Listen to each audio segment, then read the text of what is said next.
Oi pessoal, hoje entramos na segunda parte do nosso tema sobre oração, por Santa Teresa d'Ávila, mestra e doutora da igreja que eu sou um fãzão dela. Então, vamos resumir o que falamos para entrar na segunda parte. Santa Teresa diz que a alma dela, o coração dela é um terreno que Deus quer plantar um jardim e no meio desse jardim tem um poço. E nesse poço nós tiramos água para regar o jardim. Esse ato de tirar a água do poço é o ato da oração. Orar é tirar a água do poço para regar o jardim, para que o jardim produza flores e frutos.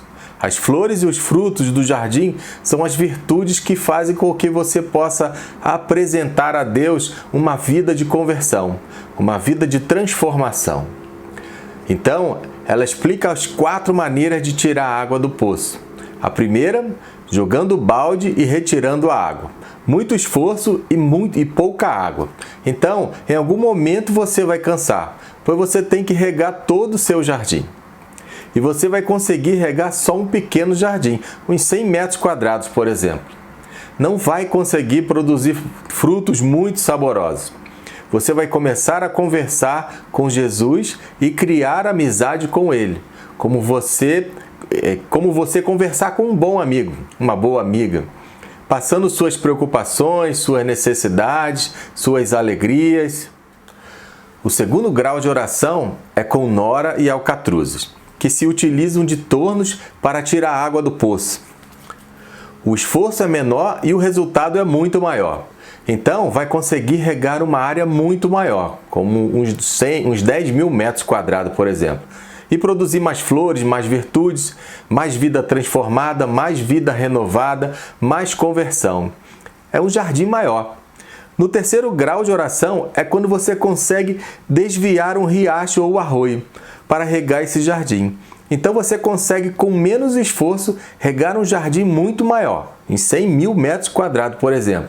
Aí já vai ser grande fartura. Uma pessoa dessa já alimenta uma multidão de pessoas com virtudes e frutos do Espírito Santo. Mas Santa Teresa diz que existe um 4º grau de oração. Este grau é como uma chuva. Quem rega é Deus. Rega todo o jardim, seja pelo tamanho que for, e você fica sentado na cadeira admirando a chuva, regando seu jardim. E você agradece a Deus pelo dom da chuva. Você não faz quase nada, só contempla e agradece a Deus por tudo que Ele faz. E a produção é em larga escala, e você já começa a alimentar uma pequena cidade, ou, como um grande santo, alimentar uma grande cidade.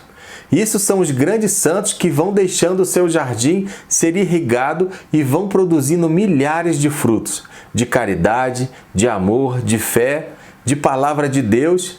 Esses são os 4 graus de oração. Na primeira parte do vídeo anterior, nós falamos sobre o primeiro grau de oração. Então, vamos dar continuidade falando sobre os outros 3 graus.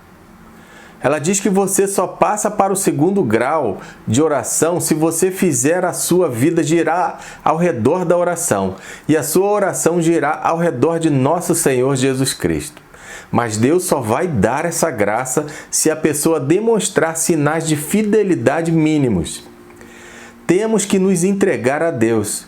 Orar é um caminho de devolução da nossa vida a Deus.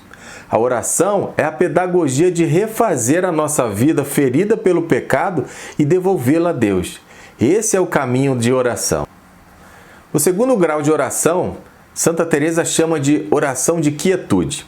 Nele, a alma começa a recolher-se e já atinge coisas sobrenaturais. Este grau de oração é próprio da 4ª morada do castelo interior de Santa Teresa, que eu ainda vou fazer um vídeo só sobre esse castelo. Isso significa que aqui, neste grau, começa a ser implantado no nosso coração um amor sobrenatural por Deus. Começamos a engatinhar a amar a Deus sobre todas as coisas.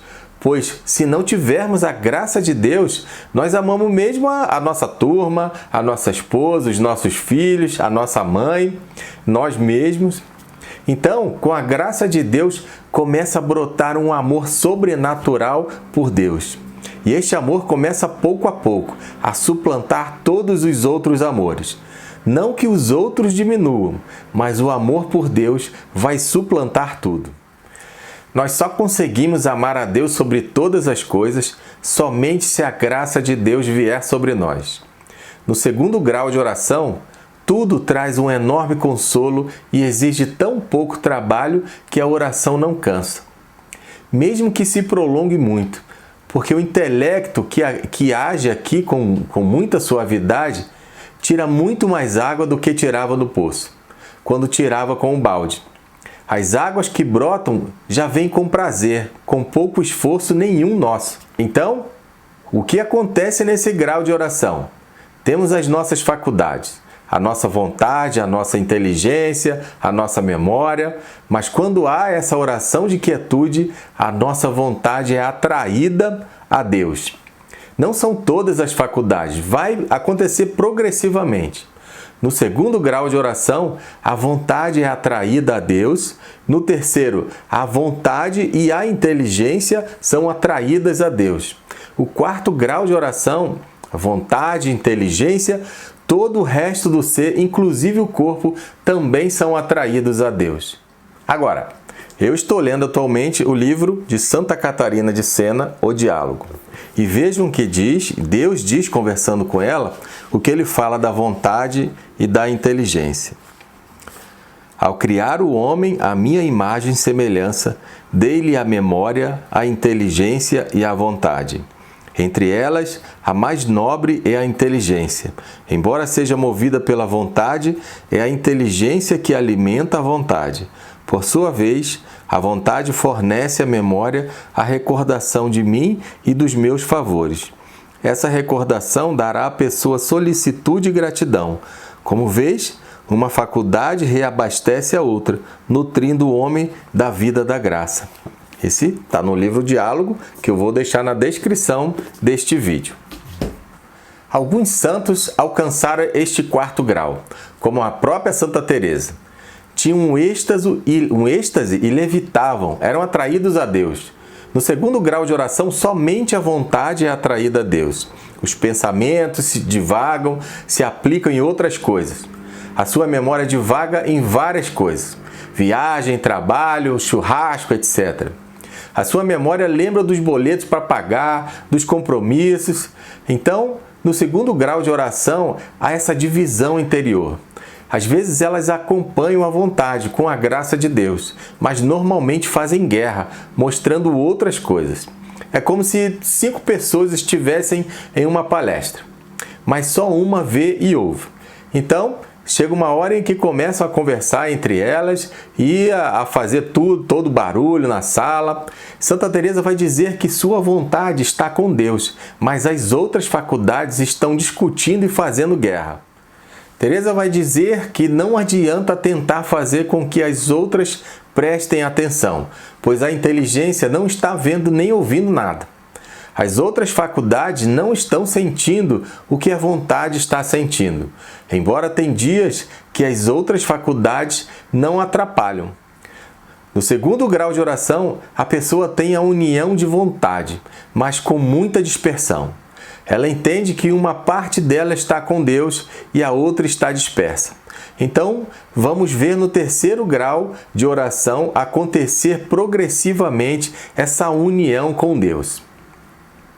E Santa Teresa diz que das pessoas que buscam ter uma vida de oração séria, fazendo o Lexio Divino todos os dias, ou seja, fazer a leitura da palavra e ver o que Deus diz para nós, meditar sobre o que essa palavra nos diz para a nossa vida hoje, responder a Deus com uma oração e contemplar. Nossa oração tem que ser uma conversa com Deus, como conversamos com um amigo. E Teresa vai dizer que muitas pessoas, fazendo desse jeito, chegam nesse grau, mas poucas vão adiante. Bom, para vocês verem como é importante a Lexio Divina, a gente temos vários exemplos aqui para vocês aperfeiçoarem a sua Lexio Divina. Aqui do Altieri, dos Santos, Ele tem uma Lexo Divina assim espetacular. Deus nos lê pela sua palavra. Também do Altieres, Presença de Maria. Muito bom esses dois livros para você fazer um Lexo Divino. E esses daqui, ó. Lexo Divino do Evangelho de João 1, do Augusto César, de João 2. Tem também a Lexo Divino do Evangelho de Lucas e do Evangelho de Mateus. Todos eles são muito bons. Você reflete bastante quando você estiver fazendo a sua oração pessoal, essa Lexo Divino, e você começa a entender muito melhor sobre o que a palavra de Deus nos diz. Deus deseja que nós nos entreguemos, devolvamos a Ele aquilo que recebemos dele, a vida, a liberdade e depois as graças recebidas, que nós devolvamos em afeto, em amor, em adoração, em contemplação à sua bondade infinita. Isso é o segundo grau de oração. Então, essas pessoas começam a produzir frutos. Não são frutos fantásticos, como uma melancia daquelas de 5 quilos, mas é uma seriguela, uma pitombazinha, frutas que não são tão nobres. Resumindo, são frutos pequenos que já alimentam alguma coisa, mas ainda não é um fruto tão elevado. O que são esses frutos? São virtudes, e começa com essa pessoa de alguma forma a emanar vida sobrenatural. O que é isso? É uma coisa que você comunica a Deus para os outros, mesmo que sem querer. Sem que você perceba, as pessoas começam a perceber que você comunica a Deus. E as pessoas que convivem com uma pessoa que esteja no segundo grau começam, mesmo que não percebam, a serem atraídas por ela. Isso vai crescendo progressivamente. Então chegamos ao terceiro grau de oração. Teresa vai dizer que neste grau de oração as faculdades da pessoa se unem a Deus de forma mais completa, mas não por inteiro. Resumindo, no segundo grau de oração, a vontade é atraída por Deus. Mas a inteligência, a memória, o pensamento ficam distraídos, patinando, pensando na morte da bezerra não sei aonde. As duas faculdades mais nobres que temos são a vontade e a inteligência. E o que a inteligência é da vontade? É a escudeira, ela defende a vontade. Não adianta você ter uma vontade forte se a sua inteligência é limitada. Você sabe quem tem a vontade extremamente forte é o demônio. Ele sabe que já está derrotado, mas fica lutando até o final. Tem uma vontade muito firme, mas uma inteligência pervertida. Então, no terceiro grau de oração, além da vontade ser atraída por Deus, a inteligência também é atraída, a vontade e a inteligência. Nessa hora ocorre uma diferença muito grande, porque a vontade sem a inteligência é exposta a qualquer coisa. E quando as duas são atraídas a Deus, as dispersões ficam mais fracas, até porque a inteligência tem um maior domínio sobre as outras faculdades. Ela faz um meio de campo entre a vontade e as outras faculdades. Depois do pecado original, a nossa vontade não tem mais governo sobre as nossas paixões. Eu não vou mais gostar disso, eu não vou gostar daquilo. Não adianta. Para governar as nossas paixões e afetos, nós dependemos da inteligência. E a inteligência é como aquela mãe que organiza toda a família. Você vai para lá, filho, vem mais para cá. Ela deixa tudo organizado. Pensa numa garota em que o namorado a deixou. Não basta ela falar que não vai mais gostar dele. Vai ter que usar da sua inteligência para esquecer dele, rasgar a foto. Opa! Foto não. Hoje é apagar a memória, né? Deixar de seguir a pessoa no Instagram, nas redes sociais e assim vai. Você vai fazendo um monte de procedimento que com o tempo os sentimentos obedecem. Por isso que no terceiro grau de oração, a inteligência, ao se unir a Deus, ela começa a operar de uma forma muito mais útil. Ela sabe lidar com as manhas da imaginação, com aquelas coisas da memória, com as paixões desordenadas que a gente tem. Ela começa a aprender, unida a Deus, a lidar com o desgoverno das nossas paixões. Então, esse é o terceiro grau de oração, que a Santa Teresa vai chamar de oração de união, ou seja, a pessoa se sente completamente unida a Deus. Você vai ter dificuldade de falar com aquela pessoa, porque quando ela começa a rezar, a vontade e a inteligência travam em Deus. E a inteligência começa a defesa da vontade, que quer ficar unida a Deus. E defende dos ataques dos sentimentos, da imaginação, o que na oração de quietude do segundo grau a pessoa não consegue. Isso vai fazer uma diferença gigante na vida dela, que é de ela conseguir administrar muito bem os movimentos interiores, mas ela ainda não tem o governo de suas paixões e vícios. Ela só consegue, via inteligência, articular para que as rebeliões das paixões, dos sentidos, da memória, tenham um certo controle. Então, a pessoa ainda não está segura. Teresa diz que ela ainda pode sofrer rebeliões muito fortes, das paixões, dos seus sentimentos, dos seus sentidos.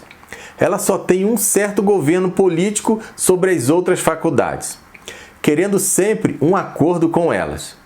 Neste terceiro grau de oração, que corresponde à quinta morada do castelo interior, sofre muito ataque do demônio. Neste grau, ele já dá grandes prejuízos ao demônio, mas ele sabe que se aquela pessoa alcançar o quarto grau de oração, ela se torna inacessível a ele. Então, no terceiro grau, ele trabalha com todas as forças que tem. Ele sabe que tem um corredor chegando muito perto da final desse grau. Se a pessoa passa disso, primeiro que o demônio perdeu aquela pessoa para sempre, que para ele já é uma lástima, mas a maior lástima do demônio é que aquela pessoa não se salva sozinha. Aquela pessoa vai arrastar uma multidão com ela.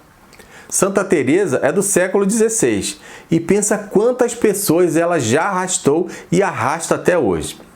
Agora vamos ver as virtudes que são geradas no terceiro grau de oração.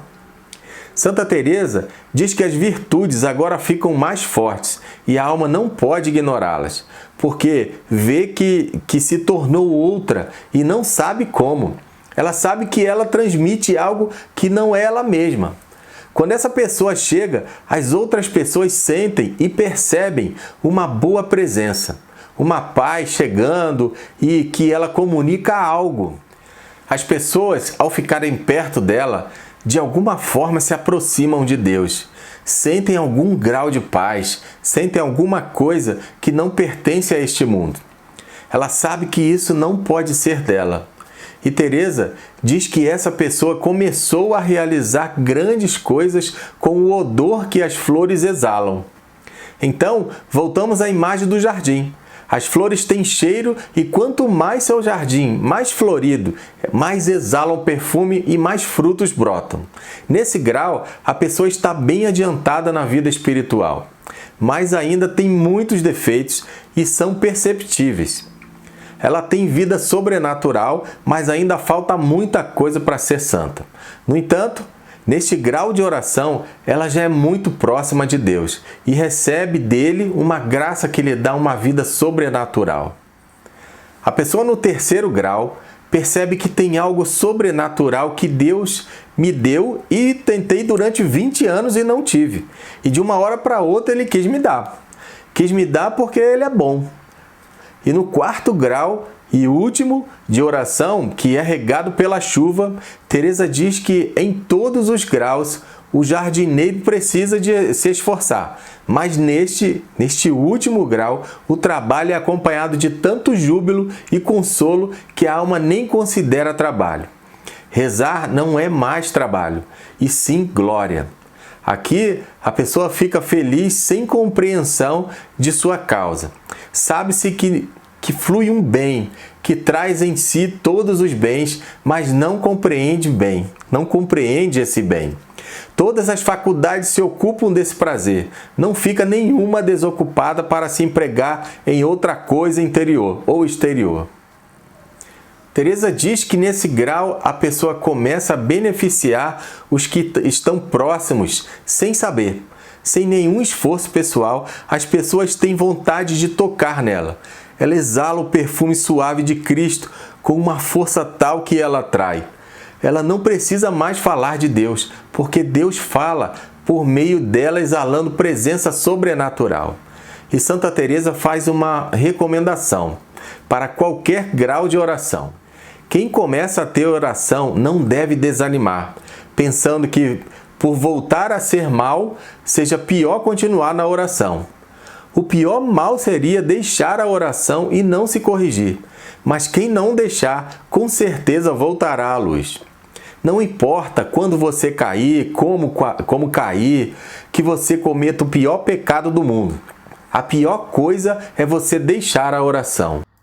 E depois de tanto esforço, perseverança e tribulações, imagine o seu jardim totalmente florido, com muitos frutos, para que Deus possa deleitar-se e saborear o odor de suas flores, os frutos produzidos no seu jardim. Você devolveu a Ele o jardim de Éden perdido pelo pecado original. É lá que Ele quer que nós estejamos. Esse era o projeto dele, ainda é e sempre será. Jesus não disse que era fácil, mas que valeria a pena. E, como disse Dom Henrique Soares, rezar é derramar-se diante de Deus. Rezar é me colocar na escuta de Deus. Rezar é aos pouquinhos e deixando que Deus seja Deus na minha vida. Quando a gente reza de verdade, Deus vai deixando de ser uma ideia e vai se tornando uma presença na nossa vida.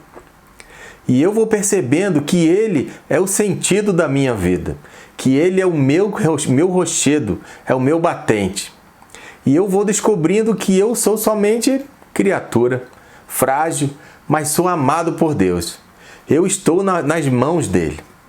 Quando eu rezo, eu aprendo a lutar pelas minhas ideias, lutar por aquilo que é justo, mas eu sei colocar nas mãos de Deus. E quando as coisas não saem como eu quero, eu sei dizer: Senhor, eu rezei tanto, mas tu pensaste diferente. Bendito seja, Senhor. Agora, vou deixar na descrição deste vídeo o link do livro de Santa Teresa que fala sobre o que acabei de mostrar para vocês, que é o livro da vida, que você vai poder adquirir e conhecer com muito mais detalhes os 4 graus de oração. E vou deixar também o link dos livros de Lectio Divina, todos os que eu mostrei, para ajudar na sua oração. Importante! Eu sempre leio e passo o texto do livro que estou lendo para várias pessoas, diariamente. Atualmente estou lendo o livro de Santa Catarina de Sena, O Diálogo, que eu mostrei para vocês hoje, que também vou deixar no link da descrição. Portanto, se você quiser receber os textos, diga "eu quero" nos comentários e manda uma mensagem para o número WhatsApp que eu vou deixar na descrição desse vídeo. Então, se gostou desse vídeo, me dê essa moral, compartilhe, comente, dê um like e se inscreva no canal.